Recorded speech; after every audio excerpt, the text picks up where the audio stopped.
Montre à tout le monde à quel point le barf ça t'a fait du bien. Chope le bâton. Oui!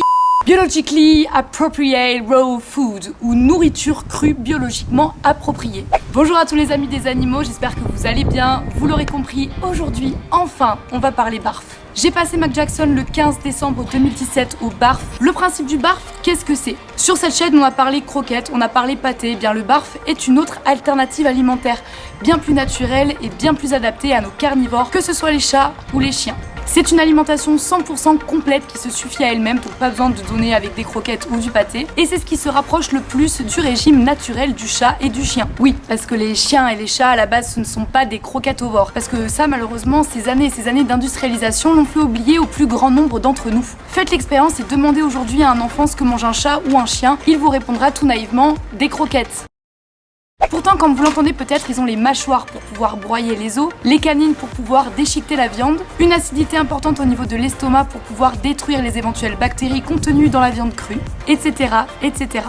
Hello, darkness, my old friend. Si vous êtes sur cette chaîne depuis un moment, vous savez maintenant que 100% des croquettes sont composées à partir de sous-produits, donc de déchets des industries agroalimentaires, que ce soit des déchets animaux ou des déchets végétaux, des huiles de très mauvaise qualité, bien souvent de récupération, contiennent des conservateurs plus que douteux ou s'oxydent très rapidement après ouverture, contiennent une quantité non négligeable d'hydrates de carbone, plus communément appelés glucides, des teneurs en minéraux bien souvent trop élevées par rapport à la sécheresse de ce mode alimentaire. Alors oui, évidemment, il y a des marques qui sont moins pires que d'autres dans l'industrie de la croquette, et au travers de mes vidéos, j'essaie de vous apprendre à les dénicher. Alors après vous avoir introduit brièvement ce qu'est le barf, je vais maintenant vous montrer ce qu'il y a dans la gamelle de barf. De la viande musculaire qui compte pour environ 50% de la gamelle, des os bien charnus toujours enrobés de viande qui comptent pour 40% de la gamelle environ, les abats qui complètent les 10% restants de la gamelle, et pour finir, ce qu'on appelle un mix végétal qui est un mélange de fruits et légumes crus qui ont été mixés, dont la quantité est d'une cuillère à soupe par tranche de 10 kg. Le tout bien évidemment donné cru afin de préserver la cuisson.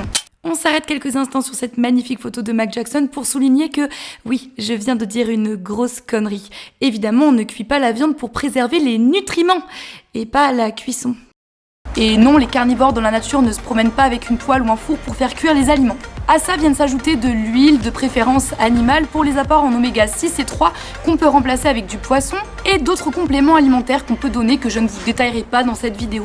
La viande musculaire va être très riche en protéines animales, les os charnus vont apporter les minéraux essentiels, donc calcium, phosphore entre autres, les abats vont apporter de la taurine et des vitamines nécessaires, le gras qui enrobe la viande ainsi que les huiles ou les poissons vont apporter les lipides, donc les graisses, carburants essentiels. Et le mix de fruits et de légumes va apporter des vitamines ainsi que des fibres essentielles pour le bon fonctionnement du transit. L'introduction au barf est très simple du moment qu'on est renseigné, motivé et organisé. Renseigné parce que ça demande des recherches, on n'introduit pas le barf n'importe comment, on va pas par exemple donner du bœuf dès le début alors que c'est une des viandes les plus allergènes. Motivé parce qu'évidemment c'est un petit peu plus complexe que de verser une quantité de croquettes dans une gamelle. Faut pouvoir gérer ce régime alimentaire quand vous partez en vacances, quand vous faites garder votre chien, etc. Et par organisé, j'entends avoir le conditionnement nécessaire, surtout si vous avez un gros chien. Ceux qui me suivent sur les réseaux sociaux savent qu'il y a quelques mois j'ai fait l'acquisition d'un énorme congélateur. Je vous insérerai des petites images pour que vous puissiez voir à quoi ça ressemble. Vous me demandez souvent dans les commentaires quelles sont les meilleures croquettes, quelle est la meilleure alimentation industrielle possible pour nos animaux. Il y a effectivement quelques marques de croquettes qui sortent du lot pour des raisons évidentes. Je ne peux pas vous les citer parce que sinon on va me dire dans les commentaires que je suis une vendue,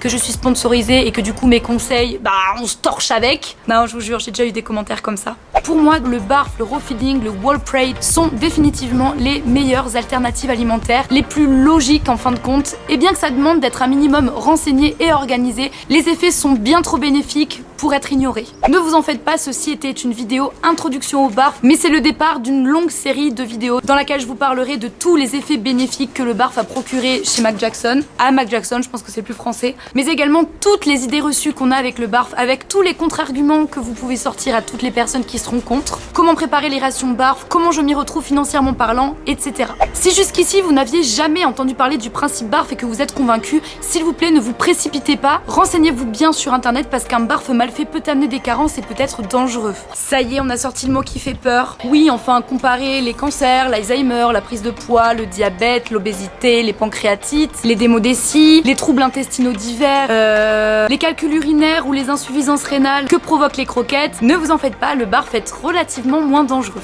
Comme dans tout, il suffit juste de bien se renseigner. Bah écoutez, je pense avoir fait le tour moi. N'hésite pas à partager cette vidéo autour de toi. À l'heure actuelle, le barf est une alternative alimentaire aux croquettes et aux pâtés. J'espère que dans quelques années, ce seront plutôt les croquettes et les pâtés les alternatives au barf. C'est pour ça que je compte sur toi. Eh bien écoutez, je vous fais à toutes et à tous de gros bisous. Moi, je m'en vais finir d'enlever mon vernis absolument dégueulasse. Et on se retrouve vendredi prochain pour une nouvelle vidéo. D'ici là, comme d'habitude, prenez soin de vous et prenez soin de vos animaux. Bye bye.